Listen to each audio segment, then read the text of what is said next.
চলে এসেছি ৩০শে জানুয়ারি রাশিফল নিয়ে। যে যোগটা চলছে সেই যোগটা হচ্ছে ব্যতিপাত যোগ। যারা জন্মগ্রহণ করবে তারা মকর রাশি বৈশ্য বর্ণ, দেবগণ, অষ্টোত্তরী বৃহস্পতি ও বিংশোত্তরী চন্দ্রের দশায় জন্মগ্রহণ করবে। যদি কারোর মৃত্যু ঘটে সেই মৃত্যুতে কোনো দোষ নেই। সন্ধে ৫টা ৪১ পর মৃত্যু ঘটলে এক পাক দোষ পাবে। যে সময়টা কাজকর্মের জন্য ভালো, সারাদিনে কিন্তু কোনো অমৃতযোগ কালকের দিনে নেই। আপনি আপনি যদি মেষ বা মীন যেকোনো রাশি বা লগ্নের মানুষ হন, তাহলে কালকে নীল এবং কালো বাদ দিয়ে যেকোনো কালার আপনি ইউজ করতে পারেন। সব রাশি লগ্নের জন্যই এটা প্রযোজ্য। আপনি যদি মেষ রাশি, মেষ লগ্নের মানুষ হন, যারা পরীক্ষার্থী বা শিক্ষার্থী রয়েছেন, তাদের পড়াশোনাতে উন্নতি এবং লাক হেল্প করবে। কর্মক্ষেত্র মোটামুটি আগের থেকে একটু বেটার যাবে। অল্প প্রেশার হ্যান্ডেল করতে পারবেন। হেলথের জায়গাও একটু ইমপ্রুভমেন্ট দেখাচ্ছে। আপনি যদি বৃষ রাশি, বৃষ লগ্নের মানুষ হন, কালকে দিনের শুরুটা একটু বাধা পেয়ে যাবে। মনে হবে যে দিনটা খারাপ হতে চলেছে। কিন্তু আল্টিমেটলি সেটা হবে না। কাজ করে আনন্দ পাবেন। খালি হেলথের জায়গা, ফ্যামিলি লোকের হেলথের জায়গাগুলো কিন্তু একটু দেখতে হবে। আপনি যদি মিথুন রাশি, মিথুন লগ্নের মানুষ হন, কালকে কর্মের জায়গা ভালো, পার্সোনাল লাইফ ভালো না। পার্সোনাল লাইফে আপস অ্যান্ড ডাউনস, ভুল বোঝাবুঝি, মনোমালিন্য থাকবে। পারিবারিক অশান্তি বা কোনো পরিবার রিলেটেড কোনো দুঃসংবাদ বা বাজে খবর আপনি পেতেই পারেন। তবে কর্মক্ষেত্রে ইনভেস্টমেন্ট ভালো, যেকোনো কাজের একটা ভালো পটেনশিয়াল বা বলে না নতুন সুযোগ খুলে যাওয়া, সেটা কিন্তু দেখাচ্ছে। আপনি যদি কর্কট রাশি, কর্কট লগ্নের মানুষ হন, কালকে খুব অস্থিরতায় ভুগবেন, উত্তেজনা থাকবে। অকারণ ঝগড়া ঝামেলা বা অশান্তিতে জড়িয়ে পড়ার টেনডেন্সি থাকবে। একটু লোকের কথা ইগনোর করার চেষ্টা করুন। সব কথায় উত্তর দেওয়া, সব কথায় রিঅ্যাকশন দেওয়া বন্ধ করুন। তা বাদ দিয়ে একটা গড়পড়তা দিন হতে চলেছে। আপনি যদি সিংহ রাশি, সিংহ লগ্নের মানুষ হন, কালকে ক্ষতির দিন। কোনো ইনভেস্টমেন্ট করা যাবে না। কাউকে কোনো কমিটমেন্ট দেবেন না। কাউকে কিছু মানে কোনো মানে কারোর কথা শুনে কিছু পদক্ষেপ কিন্তু একদমই দেবেন না।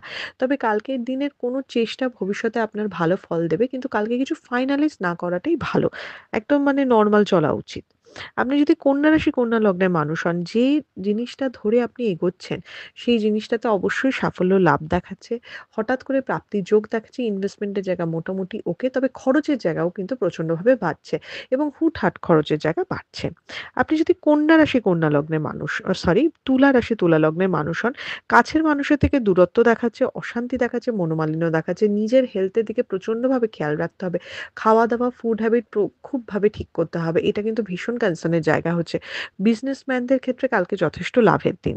আপনি যদি বৃশ্চিক রাশি, বৃশ্চিক লগ্নের মানুষ হন, ভুল পথে চালিত হওয়া, ভুল বুদ্ধিতে ক্ষতি হওয়া, এটা কিন্তু ভীষণভাবে দেখাচ্ছে। পার্সোনাল লাইফ যথেষ্ট ভালো। পার্টনারের সাথে অনেক কিছু শেয়ার করবেন। তার মোটিভেশন বা তার সাহায্য আপনাকে এগিয়ে নিয়ে যেতে হেল্প করবে। কিন্তু প্রফেশনাল লাইফে নিজের বুদ্ধি ছাড়া কারোর বুদ্ধির উপর ডিপেন্ড করবেন না। যারা জব করছেন তাদের জন্য দিনটা মোটামুটি ভালো। বিজনেসম্যানদের জন্য কিন্তু একদম নয়। আপনি যদি ধনু রাশি, ধনু লগ্নের মানুষ হন, নানা রকম সুযোগ সুবিধা লাভ হতে পারে। হঠাৎ করে কিছু প্রাপ্তির যোগ হতে পারে। কর্মক্ষেত্রের জায়গায় প্রচন্ড ভালো। নিজের পরিশ্রমের জন্য অ্যাপ্রিশিয়েটেড হবেন। একটু মেজাজটাকে ঠান্ডা রাখবেন। লোকের দুটো কথা শুনবেন, দেখবেন আখেরে লাভ আপনার হবে। খালি মেজাজটাকে একটু ঠিক করতে হবে কালকের দিনে। আপনি যদি মকর রাশি, মকর লগ্নের মানুষ হন, কালকে কিন্তু খুব একটা ভালো দিন না। পারিবারিক জায়গাটাও আপস অ্যান্ড ডাউনস দেখাচ্ছে।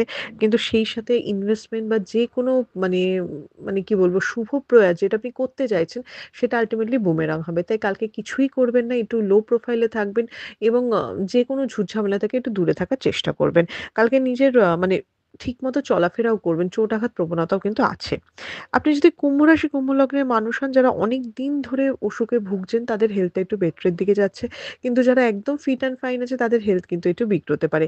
অহংকার বা বাড়ফাট্টাইতে কিন্তু ক্ষতি হতে পারে এবং খুব তাড়াতাড়ি কোনো সিদ্ধান্ত নেওয়াটা কালকে যাবে না এবং একটু ধীরে সুস্থে দুটো লোকের কথা শুনে বা পরামর্শ নিয়ে সিদ্ধান্ত নিন। আমি যেমন কর্কটকে বলেছি যে কারোর কথা শুনবেন না, আমি কুম্ভকে বলছি লোকের কথা শুনুন, দেখুন যেটা ভাবছেন অন্য লোকের মতামত কি সেটা নিয়ে। আপনি যদি মীন রাশি, মীন লগ্নের মানুষ হন, মাথা, পিঠ যন্ত্রণা, ঘাড়ে ব্যথা, এ ধরনের ব্যথা বেদনায় কষ্ট পাওয়া দেখাচ্ছে, কাছের মানুষের সাথে দূরত্ব দেখাচ্ছে। কর্মক্ষেত্র, ইনভেস্টমেন্টের ক্ষেত্র দুটোই মোটামুটি ওকে। খুব রিস্ক না নেওয়াই উচিত। বাট বিজনেসম্যানদের জন্য দিনটা যথেষ্ট শুভ। নতুন কিছু শুরু তারা করতেই পারে। এটা ছিল মেষ থেকে মীন রাশির একটা ওভারঅল রাশিফল। আপনাদের দিনটা শুভ হোক।